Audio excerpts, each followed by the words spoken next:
Before we dive into the specific protocols, let's start by understanding what network protocols are and why they're so crucial in our digital world.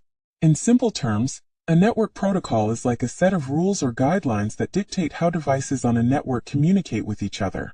Think of it as a language that all devices understand. Just as people need to speak the same language to communicate effectively, computers and other devices need protocols to ensure they can exchange data smoothly and accurately. These protocols are the foundation of everything we do on the internet, from browsing the web to sending emails and streaming videos. Without them, the digital world would be chaotic and unreliable, and many of the services we rely on every day simply wouldn't work. Now let's begin our journey with HTTP, one of the most foundational protocols for accessing web pages. HTTP, or Hypertext Transfer Protocol, is one of the most well-known protocols because it's what allows you to access web pages on the internet. Whenever you type a website address into your browser, HTTP is at work.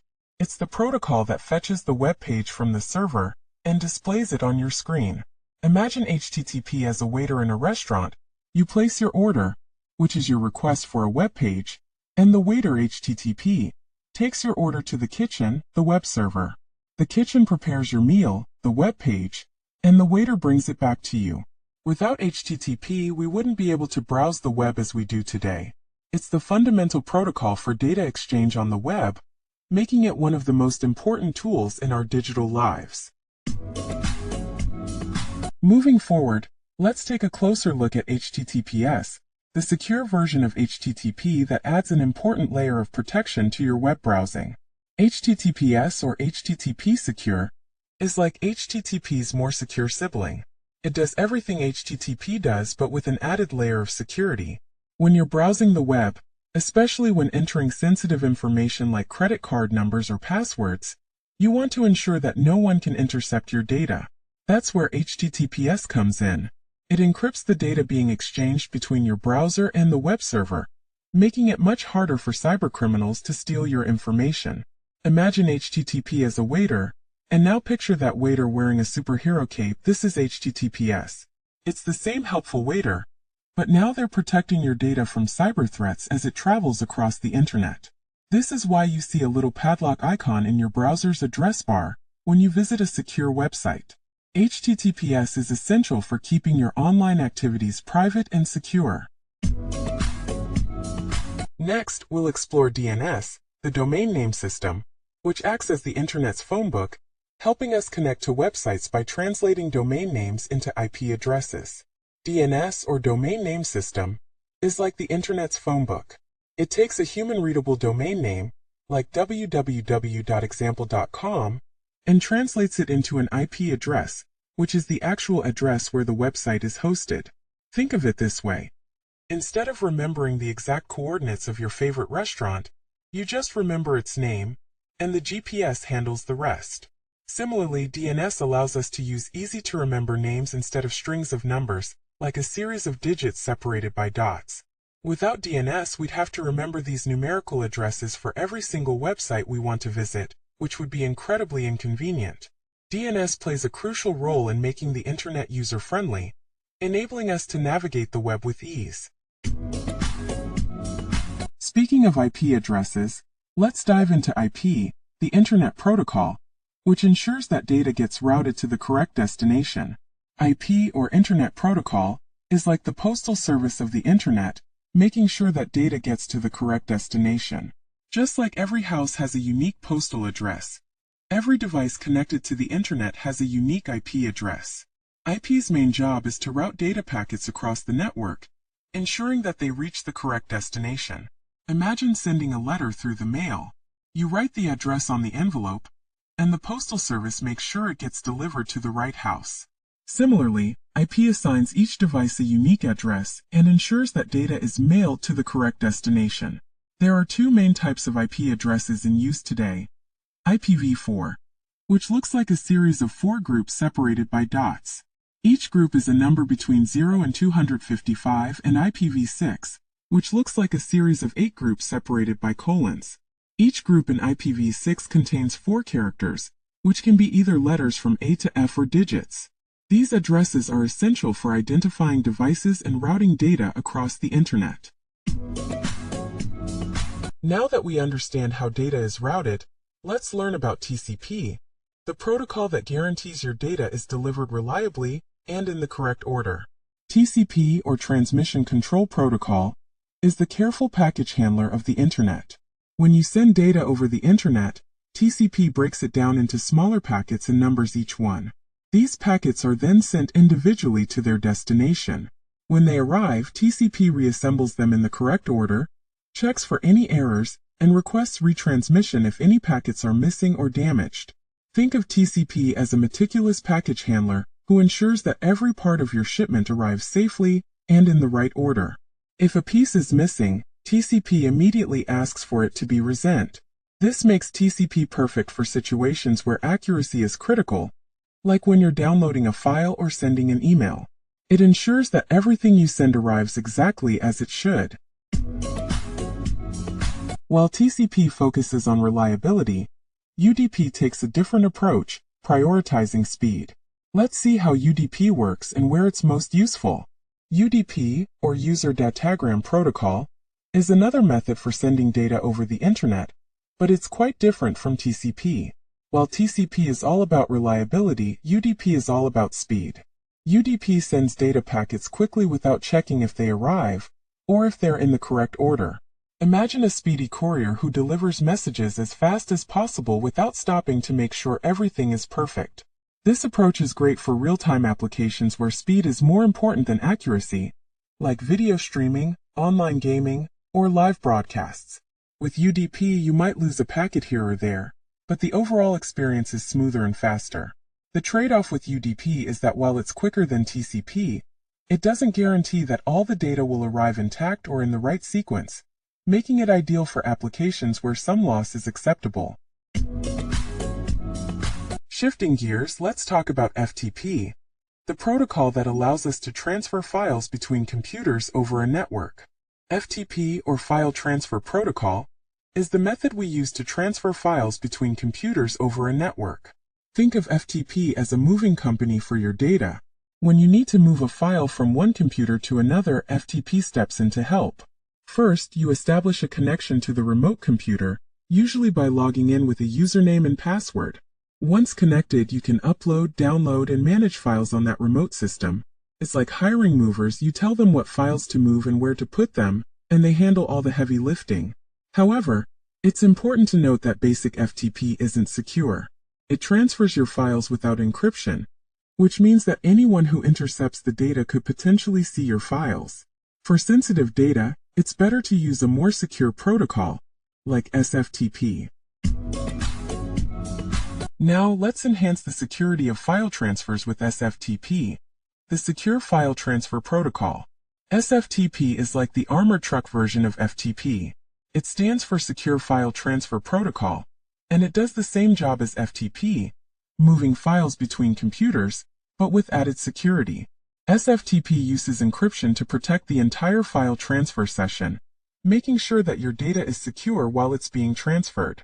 Imagine you're moving valuable items, and instead of using a regular moving truck, you use an armored truck to ensure that everything is safe from theft or damage. SFTP often uses another protocol called SSH, Secure Shell, for authentication, adding an extra layer of protection.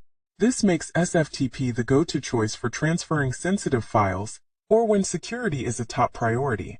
Whether you're dealing with personal data, financial records, or any other confidential information, SFTP ensures that your files stay safe during the transfer. Next, let's look at how our emails are sent across the Internet with SMTP, the Simple Mail Transfer Protocol. SMTP, or Simple Mail Transfer Protocol, is like the mail truck of the Internet. It's responsible for sending your emails from your computer to the recipient's server. Here's how it works. When you hit send on an email, your email client, like Outlook or Gmail, prepares the message and hands it off to the SMTP server. The SMTP server then finds the recipient's server and transfers the email over. It's like the mail truck picking up your letter and starting it on its journey. However, SMTP only handles the sending part, just like how the mail truck only picks up and drops off mail. When it comes to receiving email, other protocols like POP3 or IMAP take over. So SMTP is essential for making sure your emails leave your outbox and get to where they need to go. Now that we've covered sending emails, let's see how they're retrieved from the server using POP3. POP3, or Post Office Protocol version 3, is like the mailman who delivers your emails directly to your device. When you use POP3, it connects to your email server, downloads all your new messages to your device, and typically deletes them from the server afterward. Imagine you're emptying your physical mailbox. You take all the mail out and bring it into your house. POP3 works well if you want to manage your emails offline, as all your messages are stored on your device. However, there's a downside. If you use multiple devices to check your email, it can get tricky. Since POP3 usually deletes the messages from the server after downloading them, the emails you download to one device might not be available on another. Despite this, POP3 is still a solid choice for people who prefer to have their emails stored locally. For those who prefer accessing their emails from multiple devices, IMAP is the protocol that keeps everything in sync. Let's dive into how it works. IMAP, or Internet Message Access Protocol, offers a different approach to managing your emails compared to POP3. With IMAP, your emails stay on the server, and you can access them from any device. Think of IMAP as a cloud storage service for your emails. When you connect to your email account with IMAP, it syncs the current state of your mailbox across all your devices. So if you read, delete, or move an email on one device, those changes are reflected everywhere. This makes IMAP ideal for people who check their email on multiple devices, like a smartphone, tablet, and computer. You always have access to your entire mailbox, and you don't have to worry about losing emails or having different messages on different devices. IMAP gives you the flexibility to manage your emails from anywhere, making it a great choice for busy, on-the-go users. Now let's talk about how devices automatically receive their IP addresses when they join a network, thanks to DHCP. DHCP, or Dynamic Host Configuration Protocol, is like a hotel receptionist for your network. When a new device joins the network, DHCP automatically assigns it an IP address, just like how a receptionist hands out room keys to guests. Here's how it works. When your device connects to the network, it sends a request asking for an IP address. The DHCP server receives this request and assigns an available IP address to your device, along with other network configuration information like the gateway and DNS servers. This process happens behind the scenes, making it easier for users to connect to the network without needing to configure their devices manually. DHCP simplifies network administration by preventing IP address conflicts and ensuring that each device gets a unique address. It's a critical service that keeps networks running smoothly, especially in environments with many devices like offices, schools, or large households. To keep networks running smoothly, administrators rely on SNMP. Let's see how this protocol helps manage and monitor network devices. SNMP, or Simple Network Management Protocol, is like the watchful eye of the network. It's a protocol that allows network administrators to monitor and manage network devices, such as routers, switches, servers, and even printers. SNMP collects data from these devices, giving administrators a clear view of what's happening on the network. Imagine you're a security guard watching over a large facility through a network of cameras. SNMP is like those cameras, constantly monitoring the network and alerting you if something goes wrong, like if a device is malfunctioning or if there's an unusual spike in traffic. Administrators can also use SNMP to remotely modify device settings, making it easier to manage large networks without needing to physically access each device. SNMP is essential for keeping networks healthy, secure, and running efficiently. When it comes to securely accessing a remote computer, SSH is the protocol of choice. Let's explore how it provides secure remote connections. SSH, or Secure Shell, is your secure private tunnel to another computer over the internet. It's a protocol that provides encrypted remote access to a computer, allowing you to control it as if you were sitting right in front of it. Here's how it works. When you connect to another computer using SSH, all the data exchanged between your computer and the remote computer is encrypted, ensuring that no one can eavesdrop on your activities. Imagine you're traveling through a secret underground tunnel that's invisible to everyone else. SSH is like that tunnel, protecting your connection from prying eyes. SSH is commonly used by system administrators to manage servers securely from a remote location. But it's not just for remote control. SSH can also be used to securely transfer files and even create secure tunnels for other protocols. It's an essential tool for anyone who needs to securely manage systems over the internet.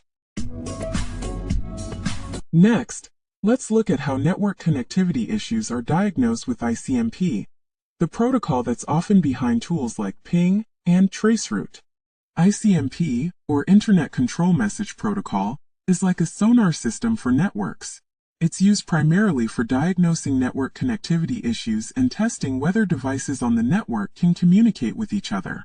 One of the most common tools that use ICMP is the ping command. When you ping a device, ICMP sends an echo request message to that device and waits for an echo reply. If the device responds, it means the network connection is working. If not, there might be an issue with the connection.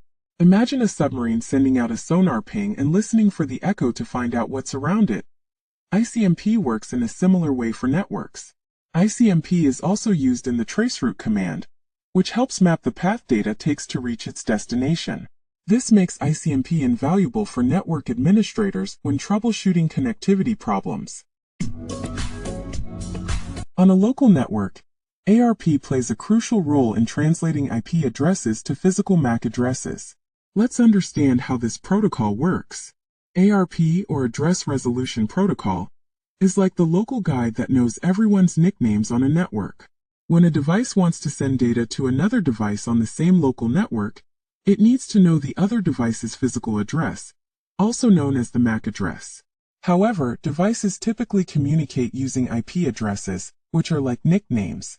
ARP steps in to translate these IP addresses into MAC addresses, which are the actual real names used to identify devices on a local network.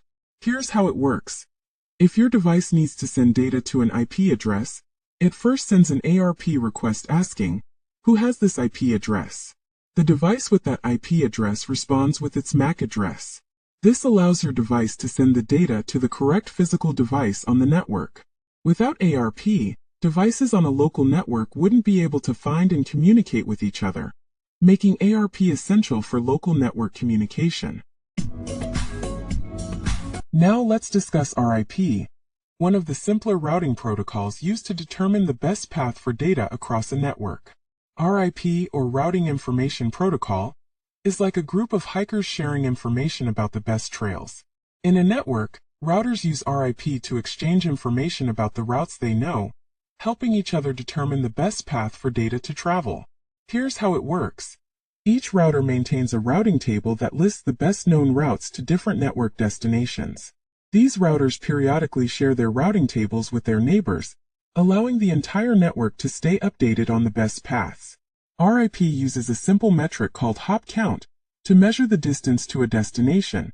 Each hop represents one step along the path. However, RIP has a limitation. It can only count up to 15 hops, which makes it suitable for smaller networks but not ideal for larger, more complex networks. Despite its simplicity, RIP is easy to configure and works well for small to medium-sized networks. As networks grow larger, more sophisticated protocols like OSPF are needed to find the best routes. Let's see how OSPF calculates these paths.